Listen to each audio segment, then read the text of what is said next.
Şeyh Muhammed Abdülhab rahmetullah özünün usulü sitte kitabının 6. kitabında bizimizde öte mаңызы olan ұлы bir орын алатын әрбір мұсылман мән беруі уәжіп болған 6 ұлы негіз айтты. Соның біріншісі Аллах оған ықылас. Яғни ол үлкен бір тақырып, иншалла оны өз алдына бір жеке талдау керек болады ол тақырыпты. Үлкен бір тақырып ол, ықылас. Енді ықылас бәрін білеміз. Яғни адам мұсылманның амалы Аллах үшін болу керек, ықыласпен болу керек. Сол Аллах үшін болмайынша, ол амалдан оған пайда болмайды. Екіншісі, Құран, сүннет, сахабалардың түсінің астында бірігіп жиналу уәжіп әр мұсылманға. Қашан Құран, сүннет айтылған кезде жиналмаса, мұсылман адам күнә табады.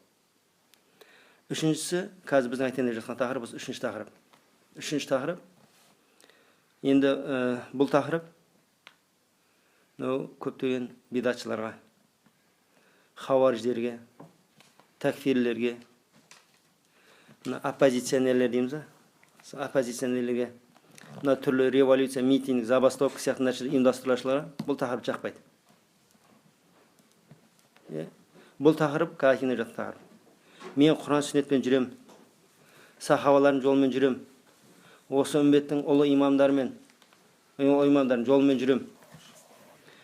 Мысалы, имам Абу Ханифа рахималла, имам Мәлик, имам Шафи, имам Ахмад сияқты, басқа да имам Бұхари, Муслим, Абу Дауд, Тирмизи сияқты басқа ғалымдардың жолымен жүрем деген адамға арналған тақырып. Яғни дінім керек, ақыретім керек деген адам үшін. Бұл не тақырып? Бұл дініміздегі басшыларға, мұсылман басшыларға бағыну уәжіп.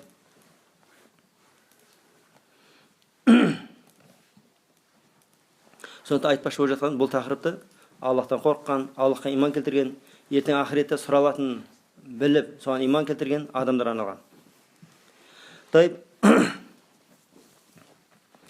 Бәрімізге беріліп болғанда Аллах азза ва жал адамзатты өзіне құлшылық қылу үшін ғана жаратты. Алла айтады, Зария сүресінің 56 аятында: "Ва ма халақтул джинна вал инса илля ли'будун." Мен жындар мен адамзатты өзіме құлшылық қылу үшін ғана жараттым.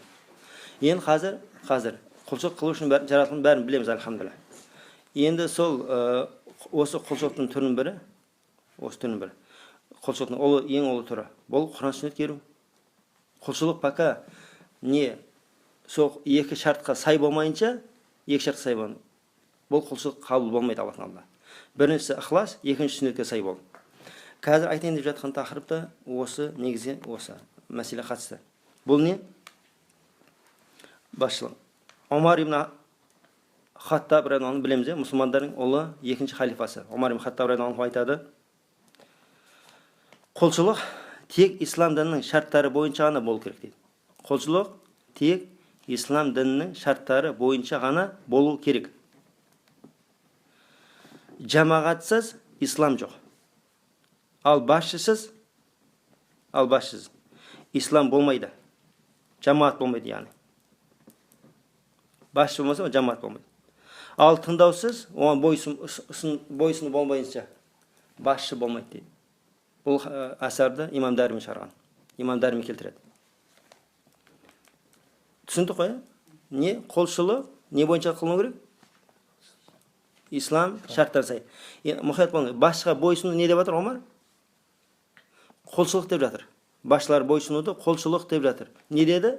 Ислам жамағатсыз болмайды. Жамағат басшысыз болмайды. Қандай жамағаты басшысы болмаса?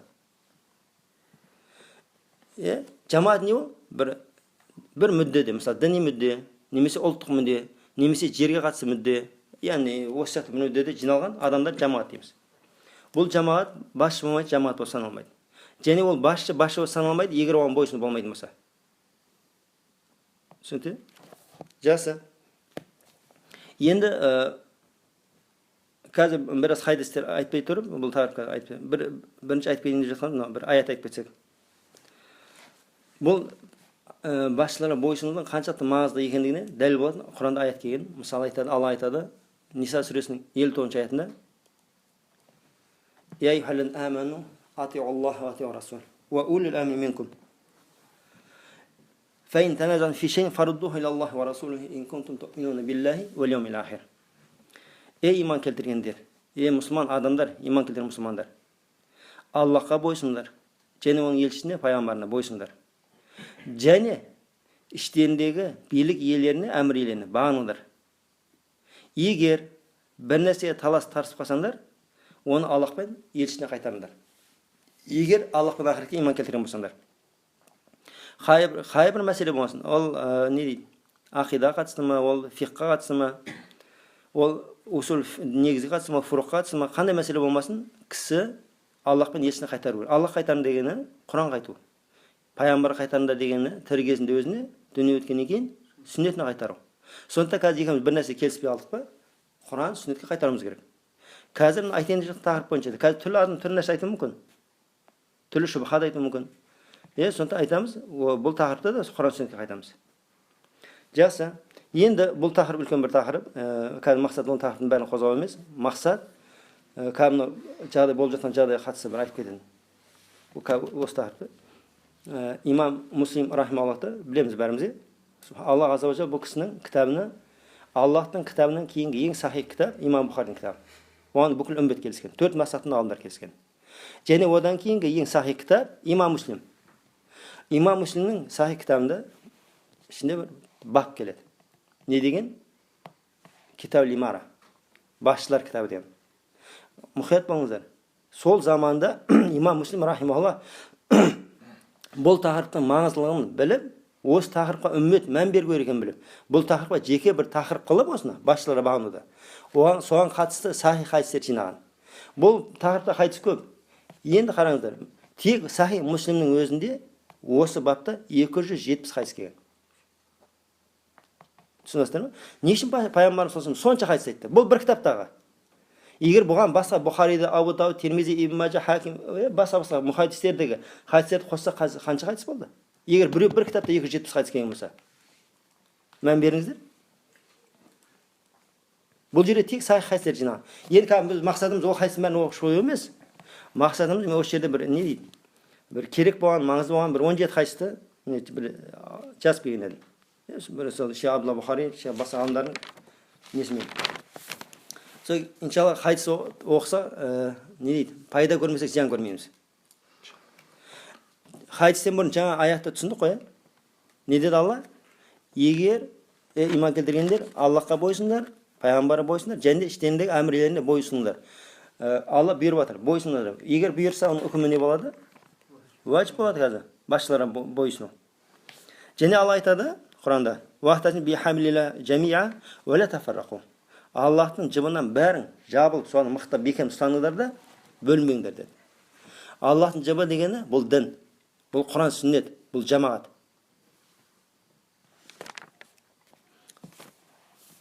Енді осы Имам Муслимдегі бапта хадистердің бірнешін айтып келеді. Бірінші хадис Абу Муса әл-Ашъари радиаллаху анхудан келеді.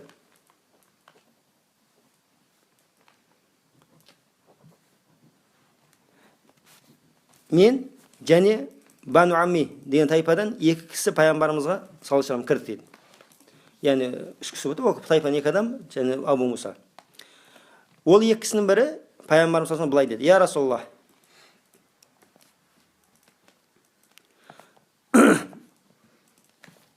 бізді сол басқалар басшы қылғандай, бізді бір басшылық бермейсіз бе, бізге де бір басшылық бермейсіз бе?" деді. Яғни бізді бас қылмайсыз ба деді. Сонда пайғамбарымыз саллаллаху алейхи екіншісі де осыған ұқсас бір сөз айтты. Енді екеуі де не сұрап келді? Өздерін басшы қылып сұрап келді. Сонда пайғамбарымыз саллаллаху алейхи айтты: "Біз Аллахпен ант етейін." Қараңыздар, пайғамбарымыз ант ішіп бастап жатыр. "Біз Аллахпен ант етейін. Бұл іске өзі сұраған және қысқан адамдарды басшы қылмаймыз" деді. Түсініп жатырмыз ба? Адам баласы басшылыққа, қазір бұдан осыған қатысты басшы хадистер келеді. Басшылыққа ұмтылып қызықпау керек адам баласы. Бұған қазір басшы хадистер не үшін екенін қазір алда келеді, тағы айтамыз. Не деді пайғамбарымыз саллаллаху алейхи? Бұл екі басшылық сұраған еді, оларға бұл нәрсе қызықпауын бұйырды. Ол деген басшы қылмады, яғни орысша айтса отказ берді дейміз ғой. Неге? Басшылыққа қызыққан, талысқан адамдар үшін. Сол сияқты келесі екінші хадис осы Имам Муслимдікі. Пайғамбарымыз саллаллаху алейхи Абу Зар радиаллаху білеміз, өзінің тақуалымен, өзінің аскеттігімен ат шыққан сахабаның бірі. Ешбір дүниеге қызықпаған сахаба. Сол кісі басшылық туралы сұрағанда: "Я Абу Зар" деді, расында сен әлсіз кісісің. Сен әлсіз кісісің. Және сен сұраған нәрсе аманат. Бұл басшылық үлкен бір аманат. Және қиямет күні бұл басшылық адамдар, ұмтылған адам басшылық ұмтылған. Масқаралыққа, өкінішке, қайғы қасіретке алып келеді. Тек біреу ақылы түрде сол басшылықты өз қолына алса, және сол аманатын орындаса, оның жағдайы басқаша. Енді бауырлар, Абу Зар, пайғамбарымыз салсам ең ұлы, ең ілімді, ең тақуа, ең иманды, дүние қызықпаған сахабаға пайғамбар сен әлсізсің деп жатыр. Енді кім айтады мен Абу Зардан абзалмын? Одан имандымын, одан күштімін, кім айтады қазір? Біреу айта ала ма? Ол адам айтса да, біз оны кәззап дейміз. Себебі сахабадан мен абзалмын деген адам бұл кәззап. Бұл үмбетте сахабалардан абзал, сахабалардан ардақты адам болмайды.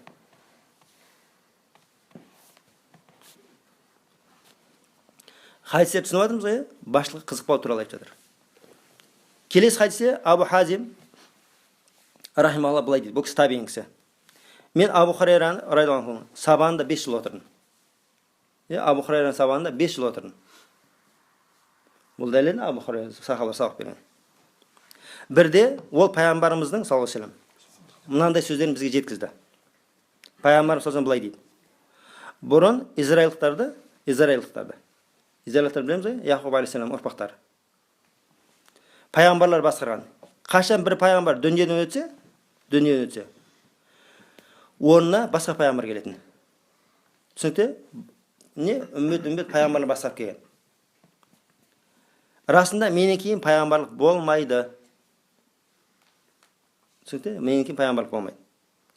Бірақ халифалық басшылық болады. Сонда сахабалар бізге не бұйырасыз, я Расулаллах деді. Бізге не бұйырасыз? Дегенде пайғамбарымыз саллаллаху алейхи ва саллям басшыларға берген сеттеріңді орындаңдар. Уәдені орындау. Олардың ақыларын сақтаңдар. Басшылардың несін ақыларын сақтаңдар. Беріңдер ақыларын беріңдер олардың. Ал Аллах олардан өздеріне берген нәрсені сұрайды. Басшыларға не берілді? Басшылық берілді ма? Ертең басшылықтың олар өздері жауап береді. Ал біз өзімізге берген нәрсені. Біз бойсынуға бұйырмалық бізді дінде, біз содан сұраламыз ертең. Келесі 4-ші хадис Абдурахман ибн Абдураббил Каба рахималла былай дейді. Бірде мешітке кіргенде, бұл да табиғиндардың бірі. Бірде мешітке кіргенде адамдарға уағыз айтып отырған Абдулла ибн Амр ибн Асты көрді. Білеміз бе бұл сахабаны? Абу Хурайра айтады, бұл хадисті менен көп білетін дейді. Сол сахаба. Себебі бұл кісі жазып жүреді маған хадистерді. Сосын ол кісінің уағыз айтатын көрінді, жақындап келіп, оның жанына келіп отырдым дейді. Жанына келіп отырдым. Сол кезде ол пайғамбарымыз саллаллаху алейхи ва саллям ол кісінің былай деген естідім. Абдулла ибн Амр айтып жатыр. Бірде біз пайғамбарымыз саллаллаху алейхи ва саллям бірге сапарда болдық. Сапарда. Сосын бір жерге келіп тоқтап түнедік. Демалады тоқтап. Адамдардың біреулері өздері шатырларын құра бастады. Біреулері садақа атып жарысты. Ал біреулері малдарын бағып кетті. Сонда пайғамбарымыз саллаллаху алейхи ва саллям шақырушы бәрімізді шақырды, жамағат намазы деп. Кейін барлығы жиналды. Намаз уақыты кірген енді, бәрі жиналды. Соң бәрі жиналып болғаннан кейін пайғамбарымыз саллаллаху алейхи ва саллям тұрып бізге былай деді. Маған дейінгі бүкіл пайғамбарлардың міндеті, бұл хадис өте мұқият болған хадис. Осы жер өте мұқият болады ма? Бұл хадис тек осы тақырыпқа емес, бұл хадис бүкіл діндегі дәлел жоқ болып істеп жатқандардың бәріне тәубе қылу керек болған хадис. Маған дейінгі бүкіл пайғамбарлардың міндеті өз қауымдарын олар үшін жақсылық болған нәрселерді үйретіп, олар үшін жаман болған нәрселерден ескерту үшін келгендер. Яғни бұл не? Ешбір пайғамбардың жұмыс бір қалдырмаған, үмметіне пайдалы болған нәрсе қалдырмаған, үмметіне зиян болған нәрсе қалдырмаған. Қазір түрлі нәрсе айтады. Біз енді пайғамбар осыны істеді ме, істемеді ме? Десем жоқ, істеген жоқ. Бірақ онда тұрған не бар екен? Егер сода жақсылық болғанда пайғамбар істер ме, істемес пе? Міндетті түрде істеп кеткен болады. Бұл тек пайғамбардың емес, не деп жатыр? Бүкіл пайғамбарлардың жұмысы. Және пайғамбарлар ескеріп кетпеген жаманды жоқ. Ал бұл үмбетке келсек дейді. Пайғамбар бұл мына үмбетке келсек. Бұл үмбеттің басында, мұқият болыңыздар, бұл үмбеттің басында бұл үмбетке береке, жақсылық беріледі. Бұл үмбетке не беріледі? Береке, жақсылық беріледі. Ал соңына қарай бұл үмбетке бәлекет, жамандық келеді. Бірінің артынан жамандықтар бірінің артынан бір келе бастайды. Және кейінгі келген алғашқы келгеніне қарағанда күштірек болып келе бастайды. Түсінесіздер ме? Хадис Мүслім деген, Сахи Мүслім деген. Келесі бәлекейінде алғашқы жамандық жеңілірек болып көрінеді. Немесе бұл жамандық келесі жамандық туындатады деді. Сондай сынақ келген кезде мұсылман адам мына сынақ мені құртады деп ойлайды. Мына сынақтан мен құраймын, тырғамаймын. Аман қалмаймын деп ойлайды. Ол сынақ бітіп кеткеннен кейін келесі келеді. Айтады, мынадан да аман қалмайын дейді. Ол кеткеннен кейін мынадан аман қалмайын дейді. Әлі хадис біткен жоқ. Бұның бәрі пайғамбар салсам сөзі. Енді мұқият болыңыз. Кім тозақтан құтылып, жәннатқа кіргісі келсе, өлім келген кезде Аллахқа және ақыретке иман келтірген адамдардан болсын. Иман келтірген адамдар. Бұл біріншісі. Және басшыларына шыншыл болып, оларға бойсынсын. Мұқият болыңыздар. Бәлекет келген кезде құтылудың жолы не екен? Аллахқа, ақыретке иман келтіріп, мұсылман болып қалу, және басшыларға бойсыну. Түсінікті? Келесі 5-ші хадис. Бұл хадис Абу Хурайра радиаллаху анху келеді. Білеміз, Абу Хурайра ең көп хадис жеткен сахаба.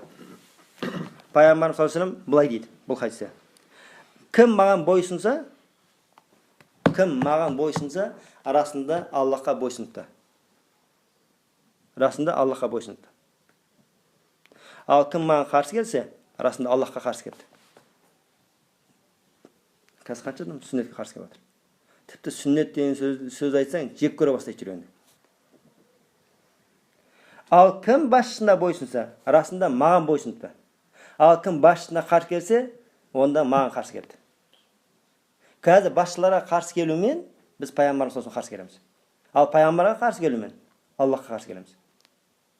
Басшыларға бойсынумен пайғамбарымызға бойсынамыз. Пайғамбарға бойсынумен Аллахқа бойсынамыз. Хадис не дейді? Анық, ашық айтып тұр.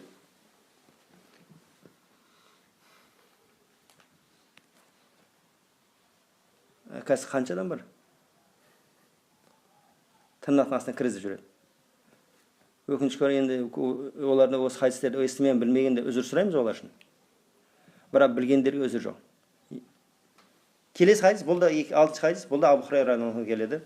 Пайғамбарымыз саллаллаху алейхи ва саллям былай дейді. Тоқшылықта да, қиыншылықта да, қуанышта да, қайғыда да басшыларға бойсыну саған міндет деді.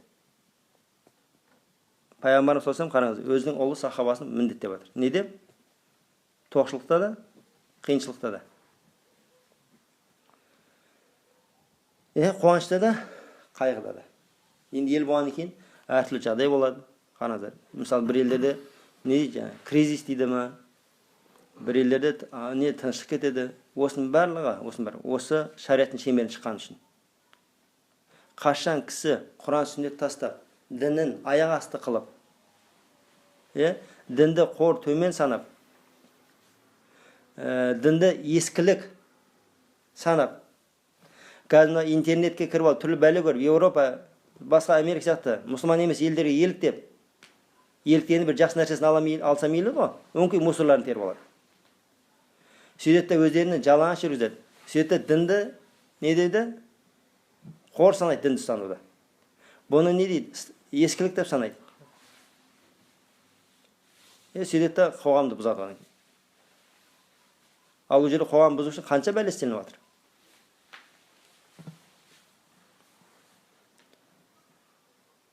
Келесі 7-ші хадисте пайғамбарымыз саллаллаху алейхи ва саллям айтады. Басшыларың хабаши қарақұл болса да бағыныңдар. Қарақұлды білеміз бе? Не дейді? Негр дейміз бе? Егер кімге болса да басшыларың қазір бізге келіп бір қарақұл болса не деп отыр? Ол басшы ма? Сендер Аллах соның басшыларына бойсыңдар деп отыр. Енді өзімізден шыққан мұсылмандарға қарсы келу жол болсын енді оған. Не дейміз ертең қиямет күні? Жоқ, мен бойсынбаймын деп пайғамбармен ерегісеміз бе? Қазір оған жоқ, мен бойсынбаймын деген адам не деді? Пайғамбармен ерегісіп отыр ол. Ал пайғамбармен ерегіскен адам екі дүниеде де қайғы қасіреттен, зардаптан, азаптан көз ашпайды ол. Ол кімге қиын қылады қазір басшаға қарсы алып? Тек өз басына бәле сатып алады. Келесі сегізінші хадис Али радиаллаху анхудан келеді. Али білеміз ғой? Али ибн Абу Талиб радиаллаху анху. Пайғамбарымыз саллаллаху алейхи ва саллям ұлы сахабасы, 4-ші халифа, және пайғамбарымыз саллаллаху алейхи ва саллям күйеу баласы бұлар. Осман сияқты. Бұл кісі пайғамбарымыз саллаллаху алейхи ва саллям мынандай деген сөзін жеткізеді. Пайғамбарымыз саллаллаху алейхи ва саллям айтады: Аллахқа қарсы, енді оны сұрақ болып отыр да. Бір сұрақ қой. Сонда енді басшы күнәске берсе де істей береміз бе? Арақ іш десе, ұрлық жаса десе, зина істе десе, істей береміз бе не? Деуі мүмкін біреу. Не деді? Пайғамбарымыз саллаллаху алейхи ва саллям айтады: Аллахқа қарсы істе, ешкімге бойсыну жоқ. Расында бойсыну бұл тек жақсылықта болады. Айт түсінікті. Бірақ қайсыға мән беріңіздер. Егер күнәске бұйырса оны істемейсің дегені қару көтеріп, немесе сыртынан айбаттап, шағыстырып, қарсы шықпайсың. Қарсы шығыңдар деген жоқ бұл жерде. Қарсы шығыңдар деген. Тұр мысалы әке шешең сияқты. Әкең қазір магазинге бар арақ алып кел десе, темекі алып кел десе, әкең қару көтеріп қарсы шығасың ба? Не дейсің? Не? Шариғат мен істей алмаймын деп айтасың ғой. Ұрсады, ұрады, бірақ не аласың? Сабыр аласың әкең ғой. Тура басшылар сол сияқты. Күнәске берме, істемейсің, бірақ оған қарсы шықпайсың. Не үшін істемейтінді айтасың, болды. Мына шариғат бойынша бұл нәрсе болмайды, мен істей алмаймын. Түсінікті? Абдулла, келесі 9-ші хадис, Абдулла ибн Мас'уд радиаллаху анху келеді. Пайғамбарымыз саллаллаху алейхи ва саллям былай дейді: Менен кейін басшылардан мұқият болыңыздар. Менен кейін басшылардан жек көретін істерді көресіңдер. Алғашқы хадисте мына хадис шарықтап жатыр. Егер ол басшы арақ ішсе, ол зина істесе, ол күнә істесе, оған жауап пайғамбарымыз не деді? Менен кейін басшылардан жек көретін істерді көресіңдер. Сөйтіп жек көреміз. Сонда сахабалар былай деп сұрайды: Егер сол күн басымызға түссе, бізге не бұйырасыз? Не істейік сол кезде? Сол басшылардың күнә істеп жатқан, біз жақтырмайтын, біз ұнатпайтын, біз жек көретін нәрсе істеп жатқан көрсек, не істейік? Енді сұрап жатыр да, қару көтеріп қарсы шығайық па, жоқ? Пайғамбарымыз не деді?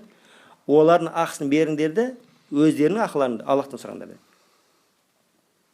Қалайша басшылардың ақысын береміз де, олар біздің ақымызды бермесе де, қазір сол емес пе қазір? Бәрі көтеріп жатқан сол емес пе?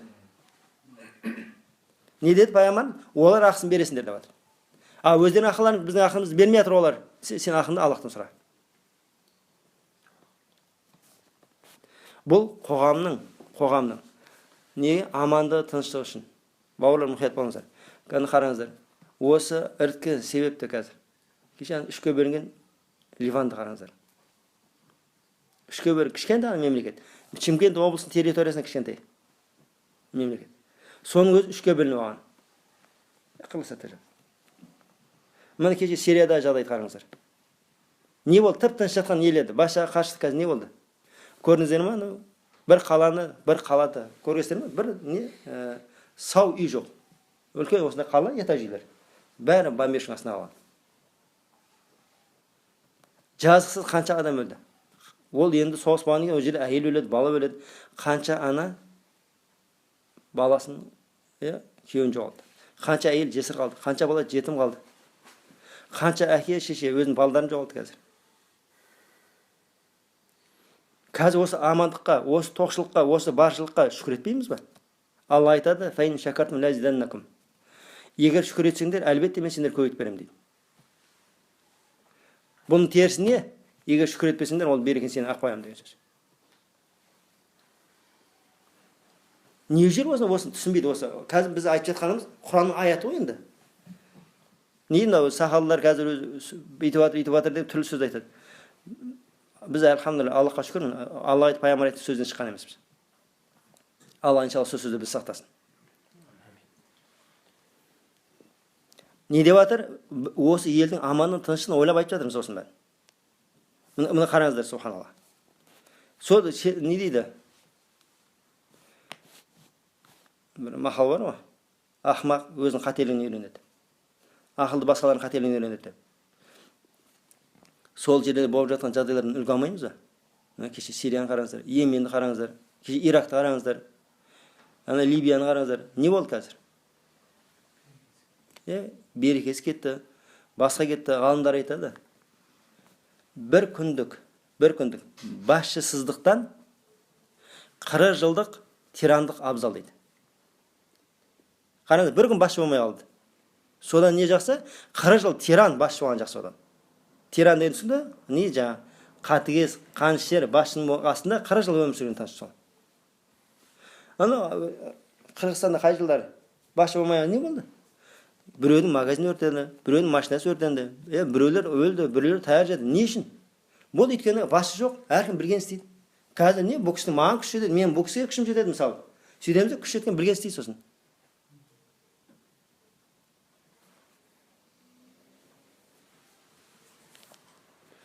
Сол кеше Сирияда, Йеменде, Бахрейнде, басқа жерлерде завод жоқ, қару шығаратын завод жоқ. Мылтық шығаратын заводтар жоқ. Ал сол жерде бардақ басталған не болды? Танкі де пайда болды. Автомат та пайда болды. Қару жарақ та пайда болды. Қайдан пайда болды оның бәрі? Бұлардың артында отқан режиссер, продюсерлер бар. Қазір мына жерде жоқ деп ойлап қалмаңыздар. Аллах сақтасын, міне бір төңкеріс болса, қазір бәрінің қолында қару пайда болады. Одан қару болғаннан кейін оны тоқтату мүмкін емес, жоқ адам. Оны тоқтатсаң да одан қанша адам қан төгіліп, қанша адам өліп, қанша әйел жесір қалып, қанша бала жетім қалып, кім қазір өзінің туысын жоғалтқысы келеді? Бейбітшілік, тыныштық деп бастайды. Оны кеше Қызылорда не болды? Сол тыныштық болды ма?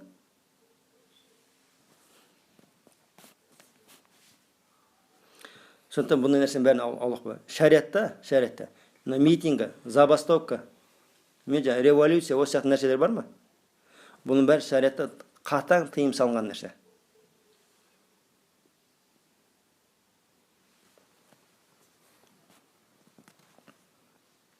Келесі 10-шы хадис Салама ибн Язид әл-Джуфи радиаллаху анхудан келеді. Ол кісі айтады,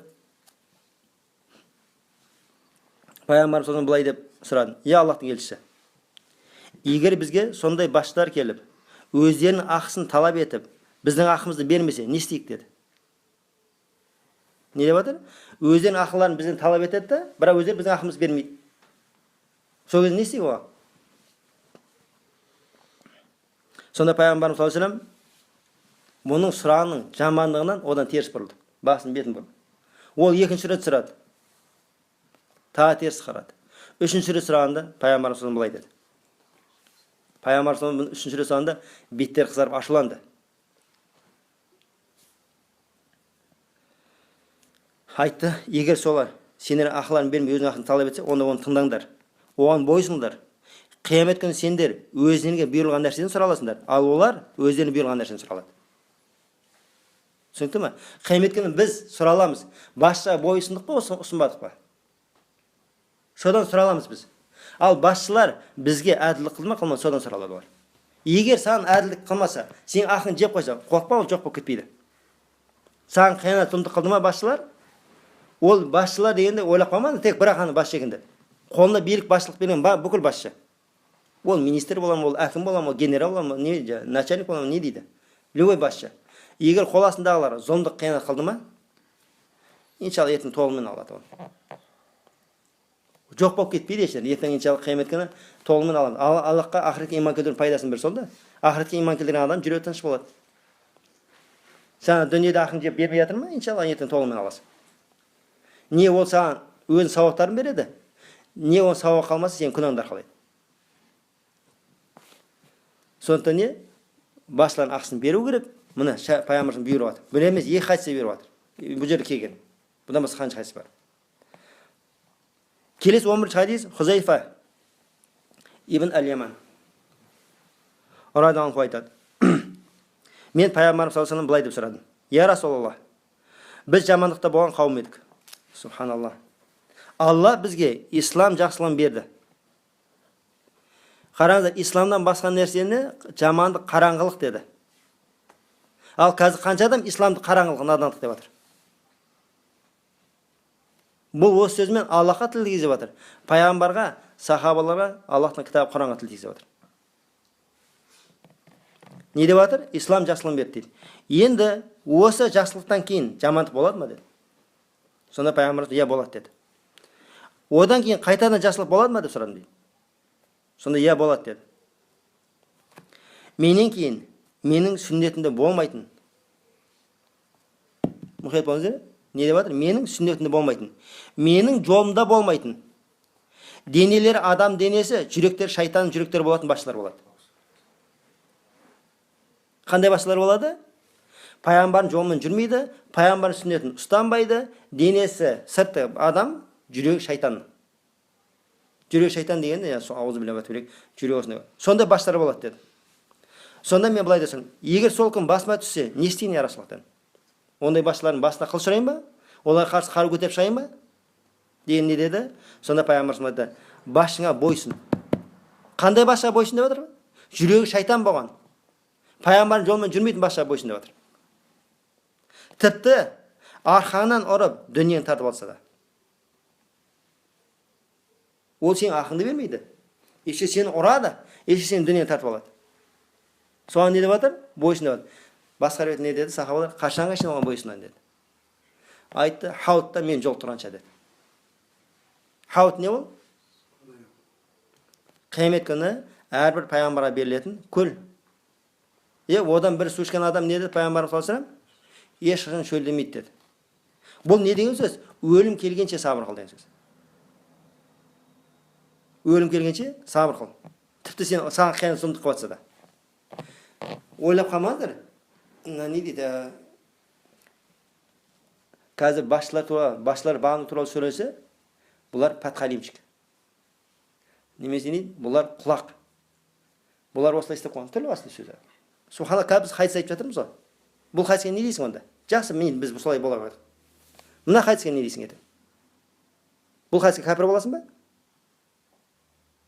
Или таңдап хадистерді алып теріп боласың ба? Афатуъмину би баъдил китаб ва такфурун би баъд дейді Аллах Бақара сүресінде. Кітаптың жарысына иман келтіріп, жарысына кәпір боласыңдар ма? Хадистің жарысына иман келтіріп, жарысына кәпір боласың сонда? Келесі 12-ші хадисте Абдулла бин Аббас радиаллаху анху пайғамбарымыз саллаллаху алейхи ва саллям мына сөзін жеткізеді. Пайғамбарымыз саллаллаху алейхи ва саллям айтады: кім басшынан жек көретін нәрсені көрсе, сабыр қылсын. Қараңыздар, қару көтерсін деген жоқ, сабыр қылсын. Арасында кім жамағаттан, басқа риуаятта басшының қол астынан бір қарысқа бөлінсе, надандық өліммен өледі.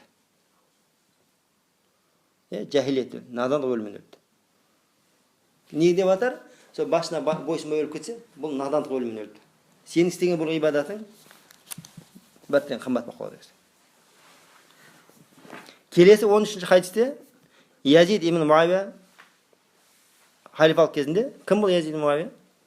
Муавия ибн Абу Суфиян баласы Язид радиаллаху анху. Білесіздер, бұл кісі халифа болған. Сол кісінің білесіздер, қол астында кім бұл кісі халифалық кезінде Хусейн радиаллаху өлді ғой. Хусейн, пайғамбарымыз немересі, ұлы сахаба өлді. Сонда Аус пен Хазраджтар, кім Аус Хазрадж? Мединенің ең ұрулар, былайша айтқанда, тайпасы. Солардың адамдар жиналып бірігіп Язидке қарсы шығамыз деді. Түсінесіздер ме? Мәдиналықтар бұлар не дейді? Аз қауым емес қой. Үлкен қауым. Бұлар көтерілсе артынан қанша қауым ереді? Бұларда күш болып тұр қазір. Солар Язидке қарсы шығамыз дегенде, осы хабар кімге жетеді? Абдулла бин Омарға жетеді. Абдулла бин Омар білеміз ғой? Сол кісіге осы хабар жетеді. Сонда ол кісі бұлардың мәжілісіне, жиналған мәжілісіне келеді. Олар айтады, Абдуллахқа жастық беріңдер дейді. Yani отырсын дейді. Сонда Абдулла айтады, мен сендер сүйеніп отыру үшін келген жоқпын дейді. Мен сендерге пайғамбар саллаллаху алейхи ва саллям сөзін жеткізу үшін келдім. Мен пайғамбар саллаллаху алейхи ва саллям былай деген өз құлағыммен естідім. Кім басшылыққа бойсынудан бас тартып шықса, басшылықтың қол астына шықса, қиямет күні Аллахты өзінің пайдасы үшін дәлел болмаған халде жолықтырады. Мұхият болған не деді? Кім басшыларына бойсынудан шығып кетсе, қиямет күні Аллахты өзінің пайдасына болатын дәлелдері болмаған адамдардың сондай жағдайда болады. Енді өзінің ешқандай пайда болмайды оған деп отыр. Қияметте. Ал кім сол басшылыққа бас тартып өлсе, солай жүріп өліп кетсе, надандық өліммен өліпті.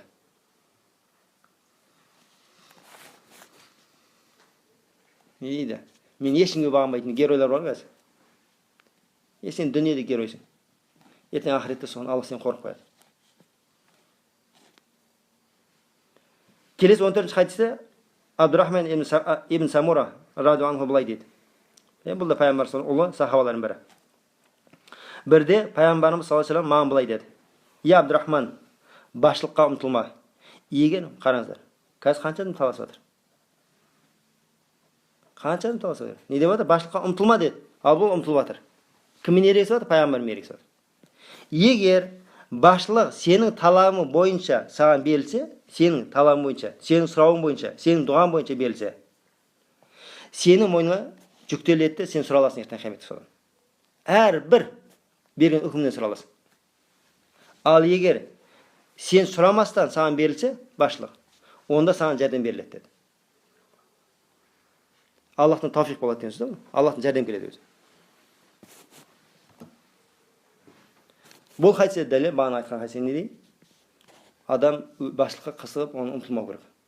Бірақ басшылық берілді ма, онда әділдікпен істеу керек. Имам Абу Ханифа рахималлахты білесіздер ме, не үшін түрмеге салып қойған?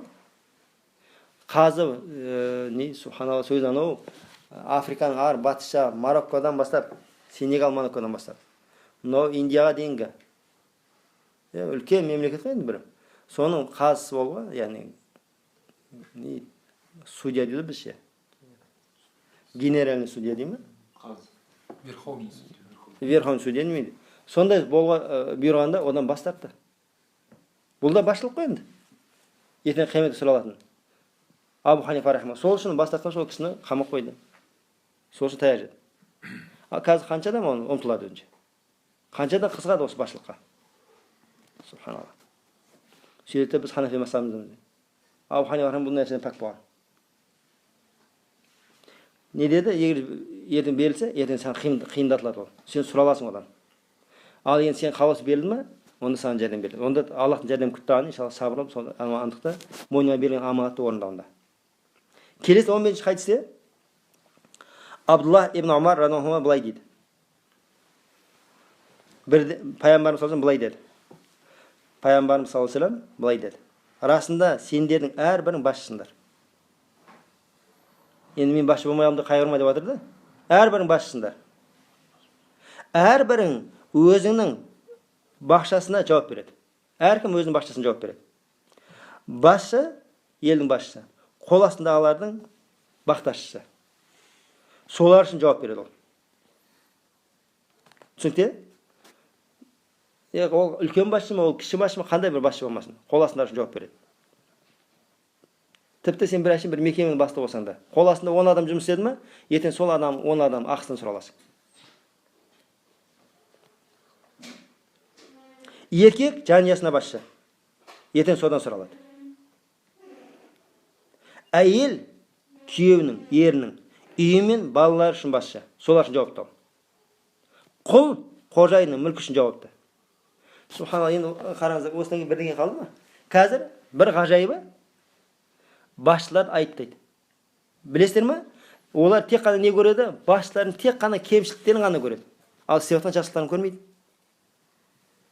Қазір осы тоқшылық, осы баршылық, осы жақсылық басымызда болатын амандық әйтеуір. Тыныштық осы. Нығмет пе, нығмет емес пе?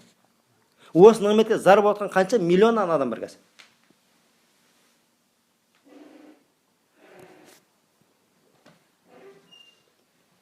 Осындай нығмет, сол басшылар қазір соны бір не, тек қана жамандық істей берсе, осындай тыныштыққа қол жеткізеді ме?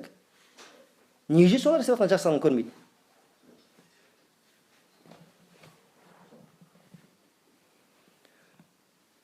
Бұл шүкірсіз адам тірлігі да ол. Үйінде бір әйелін басқарамайды қазір. Үйінде бір әйелін басқарамайды. Үйінде 3-4 бала шағасын басқарамайды. Солар дұрыс тәрбие бере алмайды. Солар дұрыс ілім бере алмайды. Сөйтіп басшылардың кемшілігін іздеп отырады. Оған қарсы сөйтіп. Бір семьяны басқара алмай жатқан адам, ол қалай сен біреуге ақыл үйретесің, мемлекетті басқарып отырған адамға? Енді сонша қауым, сонша ел болған, оның ішінде қисығы бар, қыңыры бар, дұшпаны бар ішінде.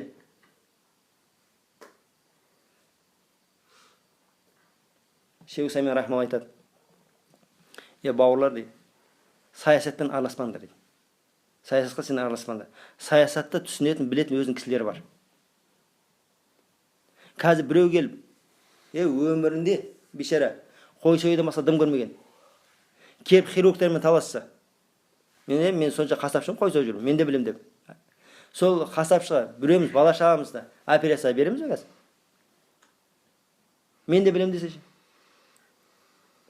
Тура сондай да, өз саясатқа мұрнына исі бармайды оның. Ол саясат болғаннан кейін, ол не? Ол жерде халыққа айтылатын нәрсе бар, айтылмайтын нәрсе бар, халық түсінетін нәрсе бар, түсінбейтін нәрсе бар. Оны білесіздер ме, шет жағасын? Сондықтан не? Ол саясат біздің сізбен тірлігіміз. Сізбен біздің тірлік осы қауымды амандық тыныш сақтау. Әлхамдулилlah, Аллахқа 5 уақыт намазымызды оқып, исламның 5 рукніне амал қылып жүрміз бе? Осыған зар болған қанша қауым бар қазір? Неге? Көрші елдерін үлгі алайық та. Ауыз күйген өлеуші дейді, тыныштық емес болсын бәрі. Осы тыныштық кеткеннен не болады? Ертең осылай тыныш жүрмейін екен, осылай көтеріп істей берсе, ертең бір бәле ұшырайды, душар боласыз. Сондықтан басшылардың жақсы жақтарын есептеп көрейік. Ол іздесін кемшілік әркімнен табылады. Біз айтып жатқан жоқпыз, басшыларды кемшілік тауып жатқан жоқпыз. Мұқият болыңыздар. Кемшілік әркімде болады. Пайғамбарымыз саллаллаху алейхи вассалам айтады, әр адам баласы қателесуші.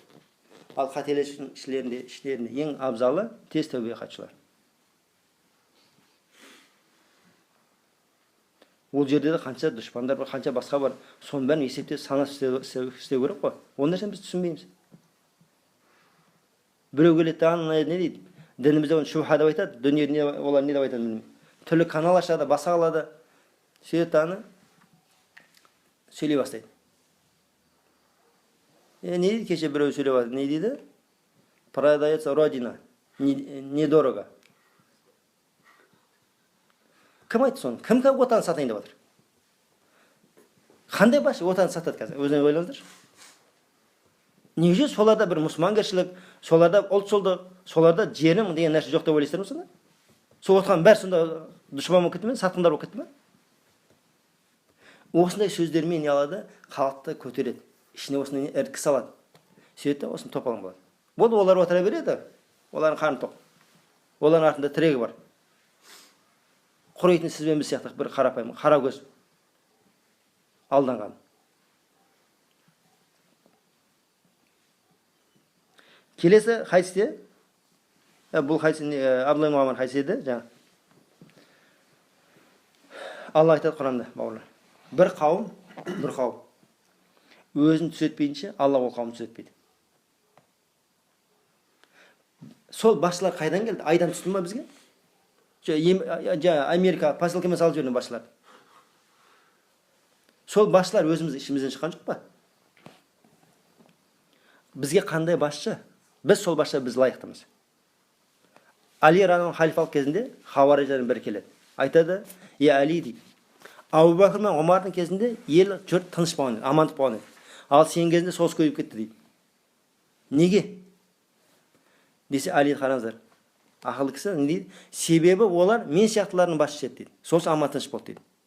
Ал мен сен сияқтылардың басшымын. Сондықтан тыныш жоқ. Өйткені сендер тыныш емессіңдер. Басшы бұзық па? Демек мына қауым бұзық. Алла аза ва жал осы қауымға лайықты болған басшы береді бізге. Сондықтан бірінші өзіміз түзетейік та. Не дейді? Жанұядан басталады дейді ғой, мемлекет. Қойыңдар бір қатын еге боламай жүр. Сөйтіп өзі жаңа мұрнына исі бармайтын нәрсемен араласады сосын. 16 хадисте Айша анамыз айтады, Пайғамбарымыз салса мен үйімде былай деп айтты. Былай деп дұға қылған естідім. Пайғамбарымыз салса үйде былай деп дұға қылған естідім. Я Аллах, менің үмметіме кім қандай да билік қылып, қандай да деген сөзге беріңіздер, ол тек қана ең үлкен басшы болу шарт емес. Кім қандай да билік қылып, оның билігі үмметіме қиыншылық әкелсе, оған қиыншылық бер. Ал кім мейірімділік қылса менің үмметіме, оған жеңілдік бер деді. Егер сізге біреу қиянат зұлымдық қылып жатыр ма, Алла оның өзіне қиындық беріп қояды, бәле беріп қояды. Егер сен балаңды өлтірме, ертең оның өзі құрақсыз салды, қорықпа. Міне кеше 40 жыл бойы, 42 жыл ма, қанша Саддам Хусейн не болып өлді? Қор болып. Қор болып өлген жоқ па? Ана кім еді? Қаддафи ме еді? Оны кукла сияқты машинаның алдына байлап қойып, бүкіл халық ұрып теуіп өлтірген жоқ па қорлап? Сонда ол сізбен біздің тірлік емес ол. Қазір сол қауымдар не болып жатыр, қараңыздар. Қазір осы күнге шейін әлі топалар. Осы күнге шейін адам өліп жатыр. Осы күнге шейін соғыс қырылыс. Сонда пайғамбарымыз біз үшін дұға қылған. Сонда ол да мәселеге біз мұрнымызды тықпайық. Ал пайғамбардың дұғасы мұстажап жауап беріледі оған. 17-ші хадисте Дарим ат-Тами радиаллаху пайғамбарымыз мына сөзін жеткізеді. Пайғамбарымыз айтады, дін насихат. Дін насихат деді. Дін насихат. Дін насихат деді. Сонда сахабалар сұрады. Кімге қатысты, я Расулаллах? Кімге қатысты дін насихат дегенде? Аллахқа, оның кітабына, пайғамбарларға, басшыларға және бүкіл мұсылмандарға деді. Аллахқа дегені, Аллахқа иман келтіріп, Аллах бүкіл ғибадатты Аллах үшін орындап, Аллахқа шерік қоспау. Оның кітабына дегенде, Құранның Аллахтың сөзі екендігіне иман келтіру. Құранның үкімдеріне амал қылу. Құран деген хабарларды түгелдей растау. Пайғамбарлар деген пайғамбар соғыстан пайғамбар екен растап иман келтіру. Оның сүннетіне амал қылу. Оның шариатына еру. Басшыларға деген оларға бойсынып, оларға бағыну. Шариатқа қарсы болмаған бүкіл бұйрықтарын орындау. Және бүкіл мұсылмандарға насихат. Осы қазір айтып жатқанымыз осы мұсылмандарға болып жатқан насихат емес пе? Мен мұсылманмын деген үшін кісілер үшін айтып жатырмыз бұл сөзді. Ал енді мен аят хадис қызықтырмайды деген адам не дейді? Пайғамбарымыз солай айтады, ұятың болмаса білген істе дейді. Бұл адам білген істесін. Аллахтың алдында әркім өзі үшін жауап береді. Біздің міндетіміз жеткізу. Тіпті субханалла Шейх Абдулла Нажми деген кісі бар, ғалым кісі. Шейх Ахмад Нажми деген кісінің шәкірті. Шейх Ахмад Нажми рахималлах қайтыс болып кетті. Айтады, сол кісімен бірге білді дейді. Түннің ортасы болып қалды. Машинамен екеуміз келдіміз бір жер сағат. Сөйтіп кішкентай қала ашық. Ішінде кішкене светофор. Сол светофор қызыл жанып тұр, тоқтап тұрмыз дейді. Айтады, ешкім жоқ қой мына светофорда. Өтіп кете салайын деп әдейі айттым дейді. Соны айтады, субханалла, ол басшы көрмесе де Аллах сені көріп тұрған жоқ па? Басшы көрмесе Аллах сені көріп тұрған жоқ па? Қазір қанша адам бар? Үйге счетчиктен светтен ұрлайды, судан ұрлайды. Немесе не анау жүрген счетчик тексеретін кім анау? Соларға взятка беріп, оны теріс айналдырмаған. Ол басшыға қарсы келу. Ол күнә істеу, ол харам жеу. Сөйтті үйіне берекеден айырылады. Қатыр батырында білейді. Қатыр батқанмен жұмысы жоқ. Әлмейін бауырлар. Бұл тақырып туралы айта берсек тақырып үлкен. Қазір осындай түрлі бұдан кейін де болуы мүмкін. Қазір де болып жатыр. Осындай топал нәрселерді шамамыз келгенше насихат қылайық, амандық тыныштық болуға. Мен бұл жерде айтып отырмын 270 хадис келген. Оның бәрін айтып шығуға уақыт көп кетеді. Сол хадистерді бір оқып ізденіп, бір дін не дейді исламдан осы мәселеге қатысты деген адам үшін кітаптар жеткілікті, оқысын, тыңдасын. Сізбен біздің жұмысымыз осы нәрсе араласпау, қатыспау. Шамамыз келсе, бәлкім одан қайтару адамдар. Егер соң тыныш амандық болса. Алла елімізге, дінімізге Алла жәрдем берсін, тыныштық берсін, амандық берсін. Бүкіл әлемдегі кәдімгі мұсылман елдеріне Аллах амандық берсін, тыныштық берсін. Алла мұсылмандардың басына қай қасіретті кетірсін. Алла мұсылмандардың дұшпандарын қор қылып төмен қылсын. Алла бүкіл мұсылманның арасына ауызбіршілік ынтымақ берсін. Фитнаны Аллах дінімізде қылмасын. Иншалла, барымыздың дүниеден өзінің сүйген, өзінің разы болған, өзі кешірген құлдарынан болып өтімізді Алла нәсіп етсін бәрімізге. Субханак Аллахумма бихамдик, ашһаду ан ла илаха илля анта, астағфирука ва атубу илейк.